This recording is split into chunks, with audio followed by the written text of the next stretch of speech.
Greetings, my name is Brooke, and today I'm going to talk about the pathways to registration as a psychologist in Australia. And I'm going to do this using a very helpful diagram from the APS, which is the Australian Psychological Society, and I'll make sure I have it linked in the description as well. Firstly, I just want to do a quick disclaimer. The purpose of this video is to be helpful, informative, and to help demystify studying psychology in Australia. However, I myself am a current undergrad student, and this video reflects my understanding of the pathway at this stage, at this point in time. So if you have any doubts or you're unsure, don't hesitate to reach out to the relevant bodies, which include the APS, Psychology Board of Australia, and APAC, which is the Accreditation Council for all of the degrees relevant to psychology. You can even reach out to your university as well. Alright, so let's start with undergraduate pathways. So I'm going to look at the undergraduate pathways beginning on the left side. Alright, so this refers to your APAC accredited level 1 programs, which cover both 3-year undergraduate sequences. So these are things like your Bachelor of Psychological Science or alike, or a 3-year bridging program. So these are typically your graduate diploma in psychology or alike, and they're typically around 12 to 18 months. The diploma side of things is more common for people who have a previous degree, though once you complete either of these, you are typically eligible for an APAC accredited level 2 to 3 program, which is your 4th and 5th year sequence.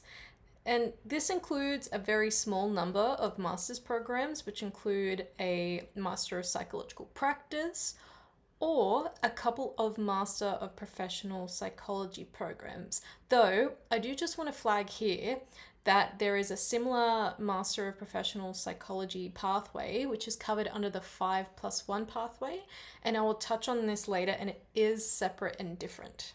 Anyway, otherwise, on completion of these, you would be, in completion under you, after completion, I'll get there, of either of your 3-year equivalent or equivalent sequences, you would be eligible for an APAC accredited level 2 program, which is universally known as the 4th year or honours year. So this includes programs such as Bachelor of Psychological Science with honours or alike, or an Advanced Graduate Diploma of Psychology or similar. Both of these style programs are typically 1 year. I think the major difference between these programs is cost.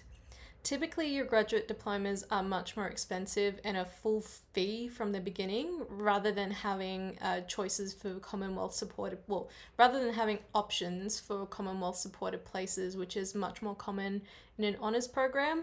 Though I do know that, there are honours programs that aren't diplomas that people still are required to pay full fee for. Anyway, now I'm going to move over to the right side of the diagram, and we're still looking at undergraduate pathways. So now we're looking at the 4-year sequence. So this section refers to APAC accredited level 1 to 2 programs, and these are usually your 4-year Bachelor of Psychology honours, Bachelor of Psychology or alike, where honours is included. Even though honours is included, you still sort of need to meet minimum requirements such as your weighted average mark and so on. These are typically referred to as the embedded programs, as honours is embedded into your study sequence. So again, it's a 4-year sequence rather than a 3-year and then applying for either a diploma or your honours year separately. So for me, in my undergraduate sequence, I completed a Bachelor of Psychological Science. That was the 3 years. And then I applied for a Bachelor of Psychological Science with honours, which is where I am currently. So I'm completing the honours year part-time. So rather than 1 year full-time, I'm completing it across 2 years. So I just completed my first year now, and this is what we refer to as a coursework year. And next year I will be engaging in my research thesis. So this is currently where I am in the pathway. I think what's interesting that I think I'll touch on here is that I actually do have a previous degree. So I would have been eligible to complete a graduate diploma. So there was a specific reason why I chose to do a Bachelor of Psychological Science, though. One was the costs were comparable, because I would have, well, and I did have advanced standing, which covered a certain amount of elective space. My main reason for doing this, though, is because I had a specific interest in neuroscience and alike, and I did want exposure to broader parts of psychology, and the minors offered at my university covered that. So I still wanted to be able to engage in them, and I'm very glad that I did. It was the right choice for me. So it took me about the same time to finish as it would have done if I'd done a graduate diploma anyway. So I think it even ended up being cheaper. I got exposure to more neuroscience and others, which is exactly what I wanted to be doing. And yeah, here I am now, very happy with how I went about that. But you have to think about what you sort of want to gain and what works for you. So even though there's so many different ways you can go about it depending on your circumstances. Anyway, completion of either combination from the left to the right undergraduate pathways will make you eligible for the general registration pathways. Now, this section is a little more self-explanatory on the diagram. I will note, though, there's only one part of this that I will not be talking about, and it's the 4+2 internship pathway. I am only not going to be talking about this as it's being phased out, so it's not really relevant anymore, and you can find out information about it online. But yeah, I'm not going to be covering that today. But anyway, so say you've completed some variation of your 4 years, 4-year equivalent, or whatever. So now we are on to the next stage, and this is where most people first encounter masters. This is, again, unless you've engaged in your 4th and 5th year sequence, which is back up here. All right, so the first step before any of these master's programs is provisional registration as a psychologist. Though the provisional registration is usually contingent on having an offer for a master's program.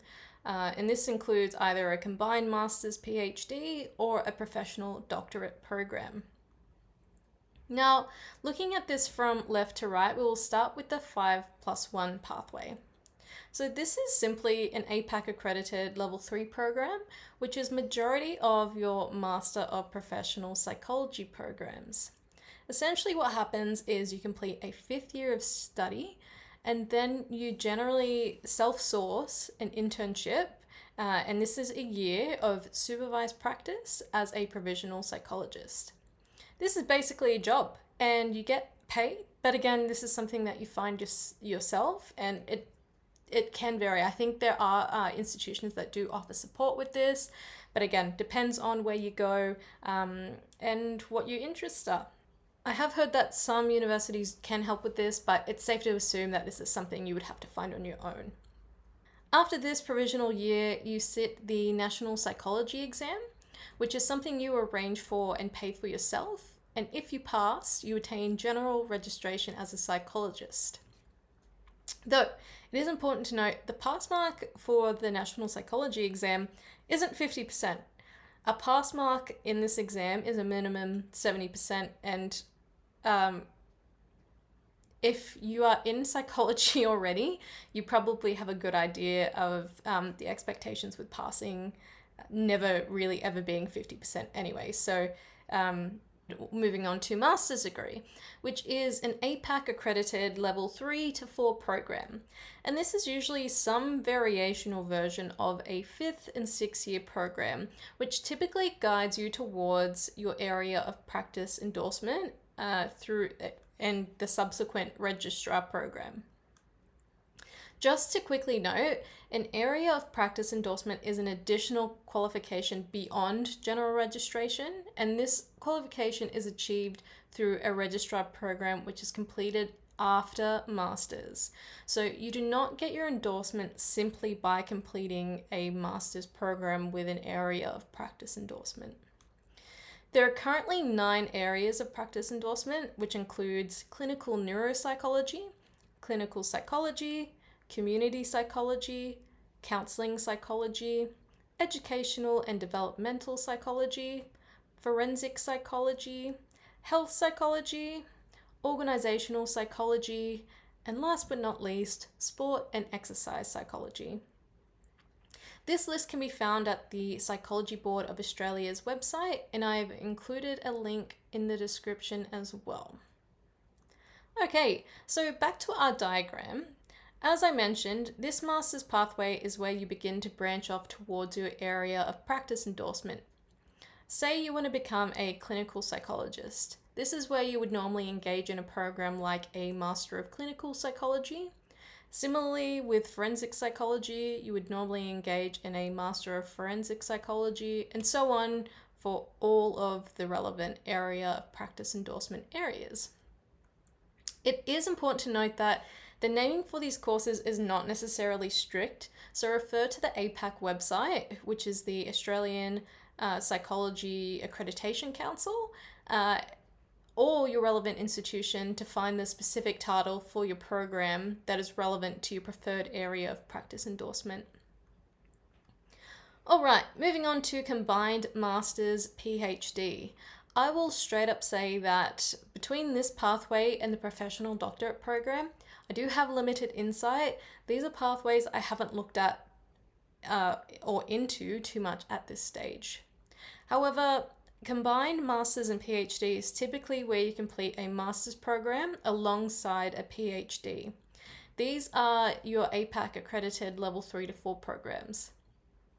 So these programs are more likely to be 4 years, and if you engage in a master's with an area of practice endorsement, you would still need to complete the relevant registrar program after as well.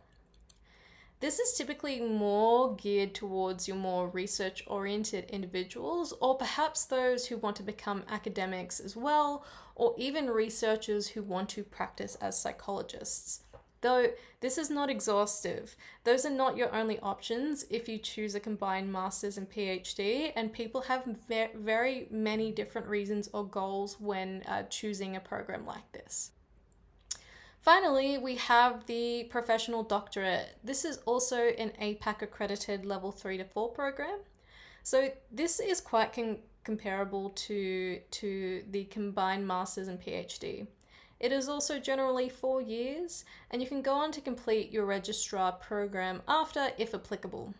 Though my understanding is that there is a very strong emphasis on research in this program, so typically this is where you'll find those in psychology who are more geared towards research.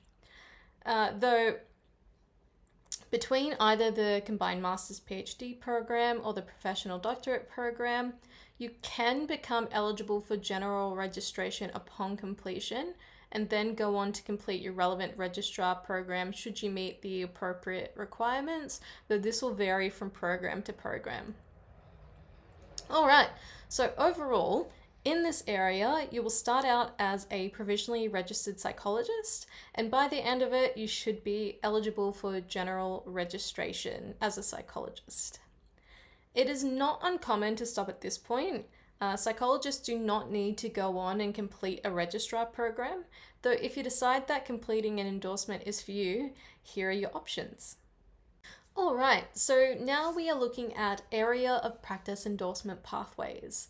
So if you completed the 5+1 pathway, you've completed 5 years of study, your supervised internship year, and subsequently passed the National Psychology Exam. You should be registered as a psychologist, and this is also referred to as the general pathway. So say you've been out in the field and have some experience and have decided that you would like additional qualifications. This is where you can apply for a standalone area of practice pathway, which is an APAC accredited level 4 program. These are usually 1 year and are focused specifically on one of the 9 areas of practice endorsement that were mentioned earlier. So if you see a master's program that ends with brackets saying, advanced entry, this is typically what it refers to. Likewise, I believe that specific graduate diplomas also fall under this category. So for example, a graduate diploma in clinical neuropsychology is at this level, as clinical neuropsychology is one of the 9 areas of practice endorsement. So you've completed your standalone area of practice program, which is typically 1 year. You would then move on to your registrar program. So here it's listing that the registrar program is about 3,000 hours, but depending on your program, your area of practice endorsement, and some various other things, which is all available on the Psychology Board of Australia's website, you will complete that, and then you would be eligible for your general registration as alongside your registration in your area of practice endorsement. All right, so moving on to the registrar program. So say you've finished your 2-year master's geared towards an area of practice endorsement, you should now be a psychologist with general registration. To complete your area of practice endorsement, you will need to engage in a relevant registrar program, which is approved by the Psychology Board of Australia. They regulate this program, and you can I will include a link about the registrar program in the description as well. So you have chosen a registrar program. Now you would need to complete 3,000 hours of supervised practice in this relevant area of practice endorsement. So this will be alongside supervision under a board-approved supervisor, as well as required professional development. I do believe that there can be variations on the hours required for both supervision, supervised practice, etc., depending on the program and depending on which pathway you've taken. Though, to find specific information about the registrar program, particularly the one you were interested in, you should visit the Psychology Board of Australia's website. And here it is here, and I will include it in the description below. Likewise, if you completed the Combined Master's PhD, which is 4 years, you should also be eligible to be a psychologist with general registration, and you will need to complete around 2,250 hours of supervised practice in your relevant area of practice endorsement. This is the same with the professional doctorate. The registrar program is 1,500 hours. So, when you see, for example, clinical psychology registrar, this is referring to someone who is completing their registrar program, so they haven't yet completed it. Once you complete your area of practice endorsement pathway, including your registrar program, you should then hold both general registration as well as registration in your area of practice endorsement. And again, there are 9 areas with which this can be in, and you can do more than one. So that is the explanation of the pathways to registration as a psychologist in Australia, although there is a little bit more information to cover. So what happens after registration? Well, you need to be able to maintain registration. And to maintain registration in general, you'll have requirements for ongoing supervision from a senior colleague. Yes, even once you are qualified and experienced, you still require supervision. This is alongside professional development, so committing to be a psychologist is committing to ongoing development both personally and professionally. There are also barriers throughout the pathway that I feel are important to acknowledge. The pathway to become a psychologist is a minimum 5 to 6 years worth of education and training. Additionally, there are several barriers to progression in this pathway, which are most prevalent at both the honours and master's levels. For example, typically to gain entrance into the honours program or an honours equivalent program, you need a minimum weighted average mark, also referred to as WAM, between 70 to 75% depending on the course. And honours is also competitive, so even if you do meet this minimum criteria, it doesn't mean you are guaranteed a place in an honours program. However, if you are in a 4-year embedded program, so like the Bachelor of Psychology Honours, I believe that so long as you meet your minimum criteria, you should be okay, though I have received conflicting information in the past, so it is best to check with your university. Likewise, with masters, it is even more competitive, and you still need to meet a minimum of 70 to 75 plus with your WAM, depending on the program you are applying for. And again, this varies by institution, and I think majority of universities look at your honours year only when considering your WAM for masters, though I do know that there are certainly others who take either your whole undergrad, a component of your undergrad, when it comes to marks, into consideration as well. But again, you would need to see which program you're applying for and what they look for. I could speak to this for a long time, but it is often so competitive, and these are just small components of things you need to consider. But these are just things to be mindful of. I say this not to stress anybody out, but to give you a sense of what progression practically looks like. And this is by no means comprehensive. These are just additional things that you need to consider when progressing through psychology as a pathway.